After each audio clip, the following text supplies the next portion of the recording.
పురుగు మందుల ప్రభావం ఆరోగ్యానికి ప్రమాద సంకేతాలు.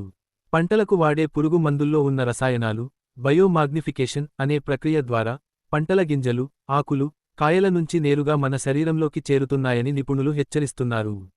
ఈ విధంగా శరీరంలోకి చేరే విషపదార్థాలు నెమ్మదిగా ఆరోగ్యాన్ని దెబ్బతీసి ప్రాణాపాయ పరిస్థితులకు దారి తీస్తున్నాయి. నివేదికల ప్రకారం పురుగు మందుల అవశేషాలు ఉన్న ఆహారం తీసుకోవడం వల్ల రక్త క్యాన్సర్, లింఫోమా వంటి వ్యాధులు గణనీయంగా పెరుగుతున్నాయి. ముఖ్యంగా గత 10 ఏళ్లలో కేసులు సుమారు 30% పెరిగినట్లు విశ్లేషణలు చెబుతున్నాయి. కిడ్నీలు రక్తంలోని విషాలను శుద్ధి చేసే క్రమంలో ఈ భారలోహాల ప్రభావానికి గురై క్రమంగా దెబ్బతిని కిడ్నీ ఫెయిల్యూర్ సమస్యలు పెరుగుతున్నాయి. ఉమ్మడి నల్గొండ, మెహబూబ్ నగర్ జిల్లాల్లో కిడ్నీ వ్యాధులు పెరగడానికి సాగులో వాడే ఫాస్ఫేట్ ఎరువుల్లోని ఫ్లోరైడ్, కాడ్మియం వంటి హానికర పదార్థాలే ప్రధాన కారణమని స్థానిక అధ్యయనాలు సూచిస్తున్నాయి.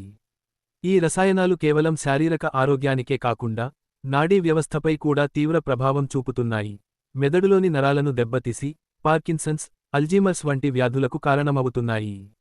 అలాగే సంతానోత్పత్తి వ్యవస్థపై కూడా ఈ విషపదార్థాల ప్రభావం అధికంగా కనిపిస్తోంది. పురుషుల్లో శుక్రకణాల సంఖ్య తగ్గడం, మహిళల్లో అండాల ఉత్పత్తి తగ్గడం వంటి సమస్యలు పెరుగుతున్నాయి. గర్భిణులు తీసుకునే ఆహారం ద్వారా ఈ విషాలు గర్భస్థ శిశువుకు చేరి పిల్లల్లో ఎదుగుదల లోపాలు, ఆరోగ్య సమస్యలు రావడానికి కారణమవుతున్నాయని నిపుణులు హెచ్చరిస్తున్నారు. కాబట్టి శుభ్రంగా కడిగిన, సురక్షితమైన ఆహారం తీసుకోవడం, సాధ్యమైనంత వరకు ఆర్గానిక్ ఉత్పత్తులను ఉపయోగించడం ఆరోగ్యాన్ని కాపాడుకోవడానికి ఎంతో ముఖ్యమని సూచిస్తున్నారు.